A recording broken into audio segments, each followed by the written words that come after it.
Hello everyone and welcome to our first Flip Collaborate for Educational Leadership Management and Program Assessment. My name is Rachel Couchy and I am your UC as well as an ELA of two of our four groups. Welcome.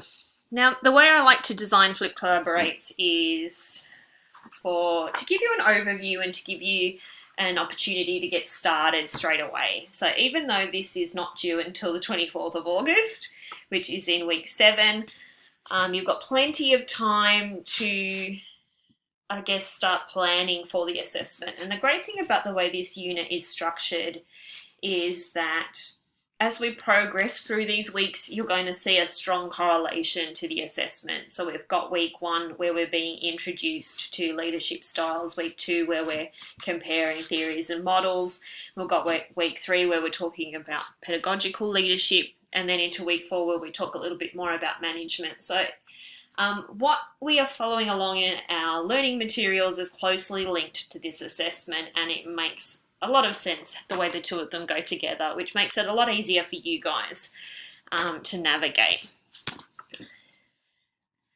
So with the way I've structured this Flip Collaborate is I've designed it so that it's Rachel's top 5 things that you need to know to get started.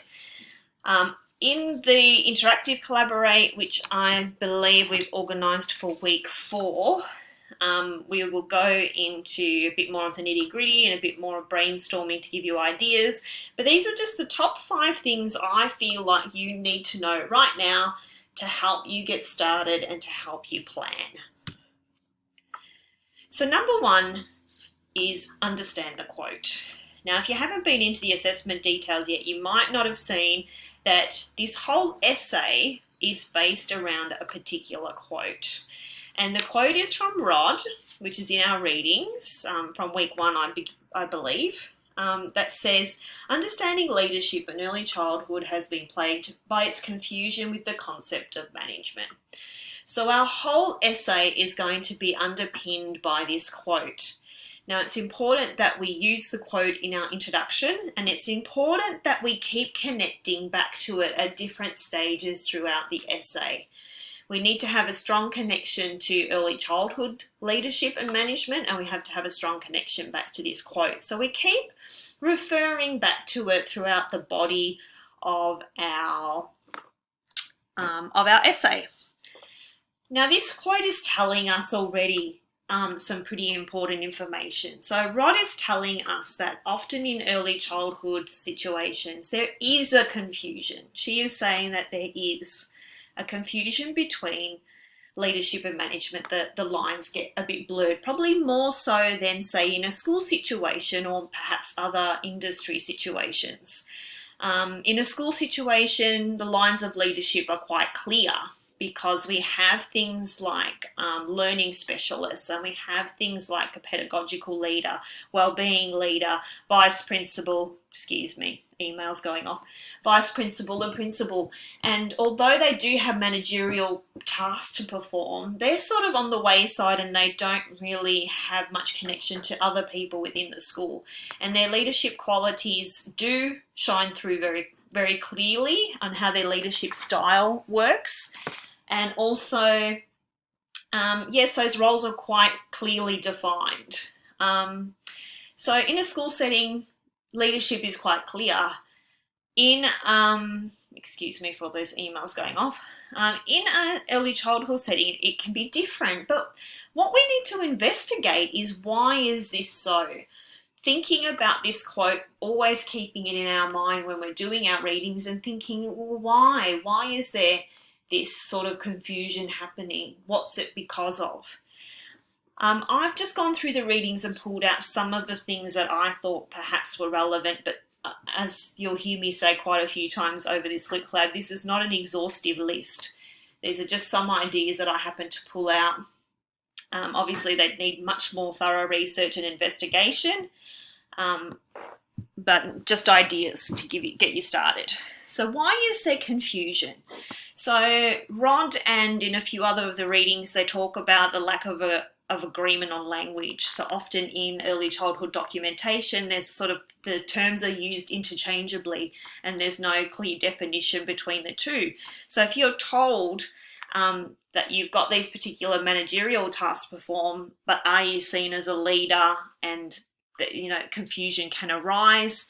There also, Rod mentioned that there was a lack of research, in particular into early childhood settings. So perhaps when I said that the school ideas of leadership were quite clear, perhaps that's been at the expense of some research that perhaps needs to happen in early childhood settings. Rod also mentions that there's a vast educational landscape. So when we think of a school, you know, even though there are Catholic schools and independent schools are all run in a very similar manner, and leadership often in those schools doesn't change very much. But we all know that, you know, in an EC setting, the landscape can be quite vast. So there can be difference between kinders and long day cares and different centres.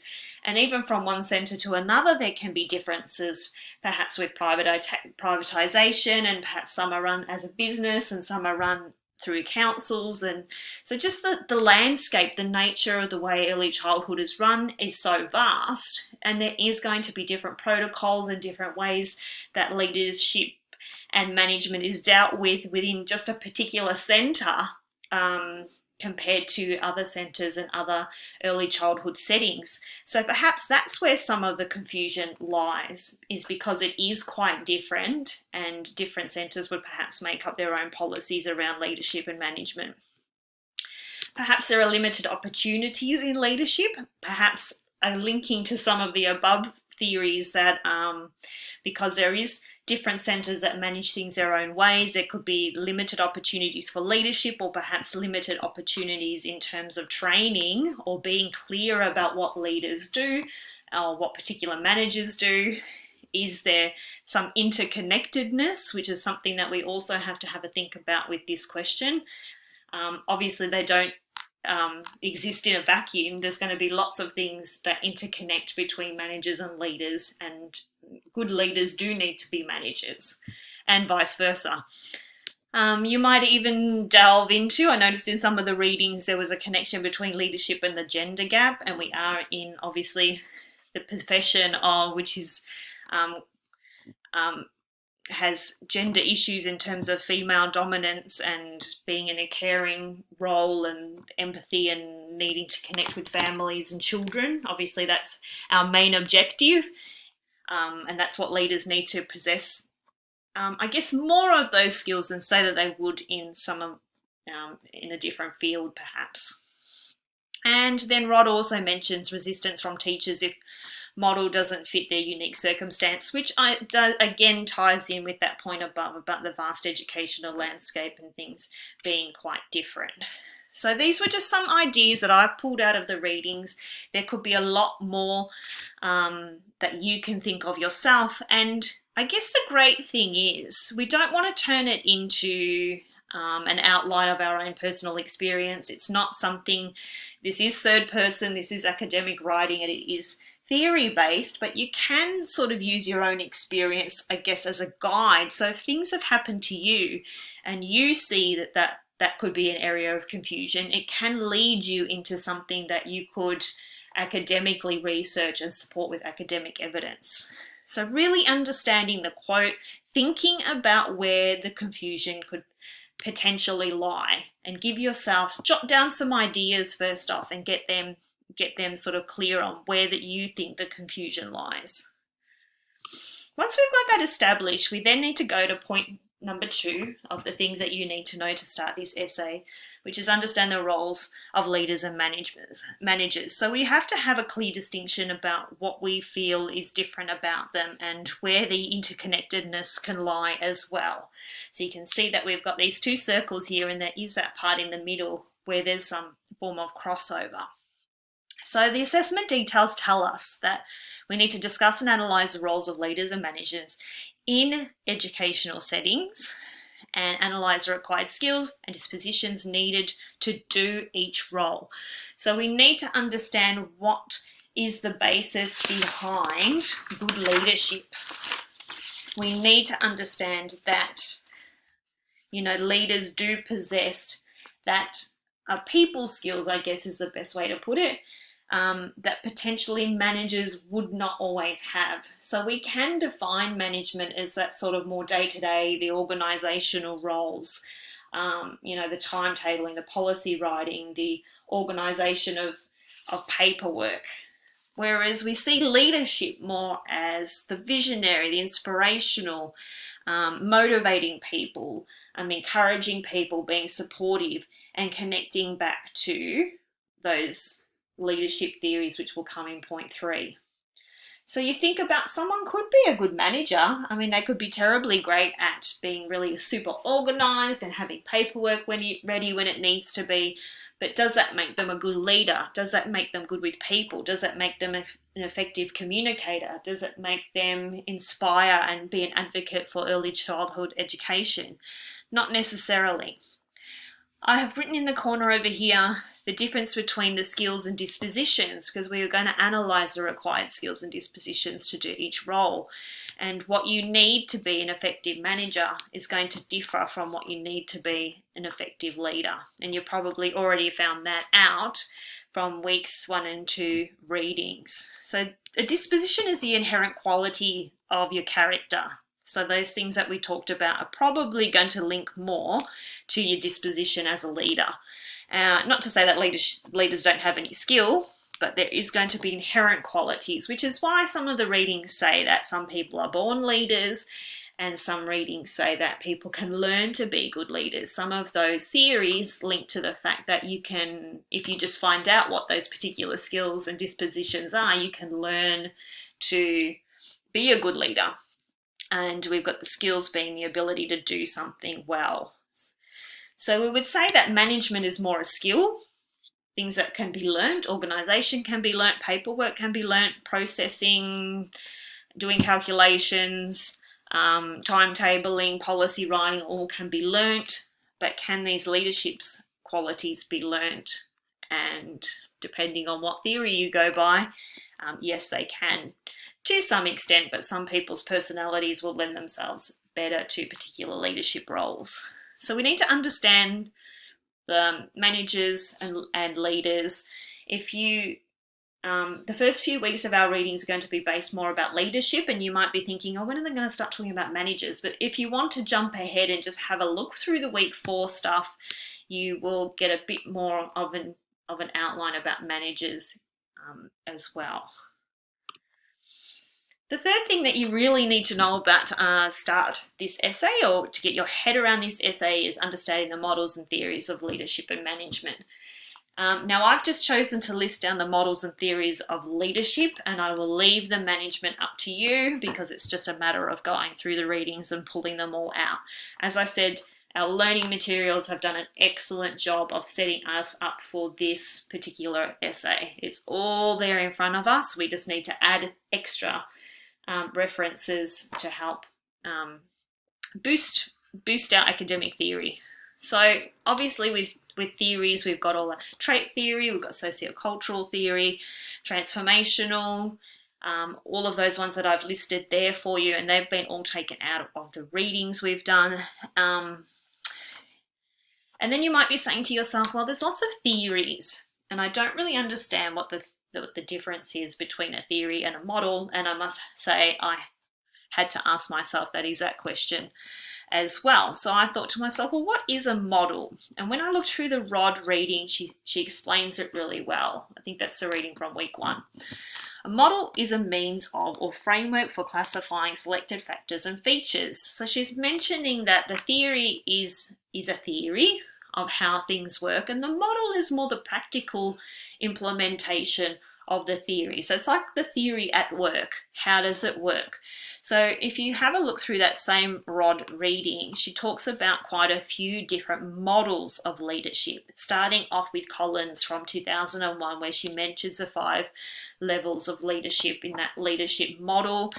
Maxwell then builds on from what Collins has said by adding, I think the difference was that he didn't make it quite so sort of career focused, and he made it a little bit more broad. And then it goes on to a few more other models, ending in that most current one there. You will need to talk about theories and models in terms of how it impacts us in an early childhood setting. So always thinking back to early childhood settings. It's not enough to have a great essay just about leadership and just about trait theory and just about Maxwell's 5 levels of leadership. If you don't link it back to early childhood, then you unfortunately not going to meet the rubric requirements and get a great score, even though you might have some great information about the particular leadership theory. So always keep your early childhood hat on and be thinking about it in terms of how this applies to me in an early childhood setting. How does it relate back to the quote about the confusion? So when you're talking about the particular models, you'll mention things like, this could be why the confusion comes up, or perhaps this is a remedy to some of this confusion if we use Maxwell's 5 levels of leadership. So always connecting back to the quote and always connecting back to early childhood when we have a look at these models and theories. You don't need to memorize them all, you don't need to know them all. All of the information is there in front of you in the learning material. So as long as you've got some of them that you're going to draw from and then do further research on, that's all you need to know. You're probably thinking, well, how many of these do I have to cover? I think you could probably fit in 3 or 4 of them in the 2,000 words that you have. We'll talk more about word counts and things in the interactive collab. So this is more just what you need to know to get started. But you definitely don't need to cover all of these huge lists. They're just there as prompts to get you thinking. Okay, part 4 is to understand theory in a practical setting. So you'll notice that in part 3, one of the dot points from the assessment details, it talks about connecting to places, connecting to people, and connecting to practices. So far, we've talked about the quote and talked about this confusion that keeps coming up. We've talked about the differences between leaders and managers. We've talked about management and leadership theory and models. And now we're going to sort of tie that all together, even though we've had our early childhood hat on whole time, always linking back. This is really going to be that last sort of few paragraphs where we sort of draw it all together and connect the theory to the practical. So we've got things like, we'll start off with places. So places is referring to the educational settings. So how can it be different in different educational settings? I would probably think about my own workplace and think about how I can relate that. Not making it a first-person discussion, but just using that sort of as a template to then go off and do your research. If you know that there are some particular issues with leadership and the way it's structured, and you think that that could be why things are confusing, then you can use that as a basis to go off and do some extra research and see if that is true, and you've got some academic literature to back you up with that. So places is going to be quite different depending on what your focus is. I think your own workplace is a great place to start in terms of places. If you want to talk about how you've seen those particular models and particular strategies used in workplaces, and then link it back to your discussion about there being confusion, that would also be relevant here. We've got people and we've got practices. So how do these series of leadership relate to your own experience? How does it relate to an early childhood setting? So when we think about those leadership theories that we've learnt about in the first couple of weeks, some of those series relate to the fact that, leaders can be different in different situations. So even in that little video in week 1, they talk about the fact that I think they use a little analogy of, if there was a sporting coach and we have to coach an all-girls basketball team and an all-boys basketball team, and how perhaps those two coaches, because of the cohort of people they've got, they're going to change their leadership style to suit the people in the team. So how perhaps you might coach a group of under 9s girls to how you might coach a group of under 15s boys will vary. You'll use different tactics and different styles and different approaches to meet the needs of the people in the team and make sure you're coaching effectively. So the people in the situation does make leadership and does make management different. So how does having different people in your experience make it different? How does that relate to the leadership theory? How does the people in your particular workplace influence your views on leadership and management? How does it connect to yourself and your own views on leadership? Again, remembering to keep with your third person. When we talk about practices, we're talking about roles and responsibilities. So as I was saying before, the practices in a primary setting are quite clear because the roles are clearly defined. So what is expected at principal level and what's expected at leading teacher level and what's expected at classroom teacher level is all quite very well defined. And it means that the practices are clear.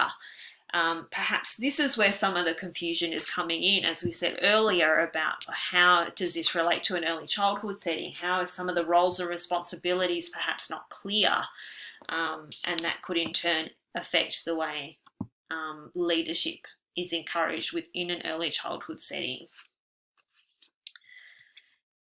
Your fifth and final thing that you need to reflect on is how you're going to write an essay. And I'm sure by this stage of your degree, you're more than capable of doing this, but I thought I'd put it in as my fifth and final point, is just to make sure that you're clear with how you're going to structure your essay. I do apologize for the writing in this one being quite small, but I have included a version of this which is a little bit clearer, and you can print it out and make it bigger in our Assessment 1 Padlet. So just remember to introduce the quote in the introduction. Doesn't mean that you have to write the whole quote out again. You could always just sort of paraphrase or summarize the ideas within the quote if you don't want it to take up too much of your word count. So introduce the ideas within the introduction and always highlight what your main contentions of the essay are before you go into your body, where you'll have a look at the differences between managers and leaders. You'll talk about the models and theories of management and leadership, and then you'll make those practical connections back to early childhood in a practical setting before you finish off with your conclusion. Now, I haven't talked about due dates and word counts and all of those other things, but I'm sure that you're more than capable of reading the assessment details yourself to get due dates and whatnot.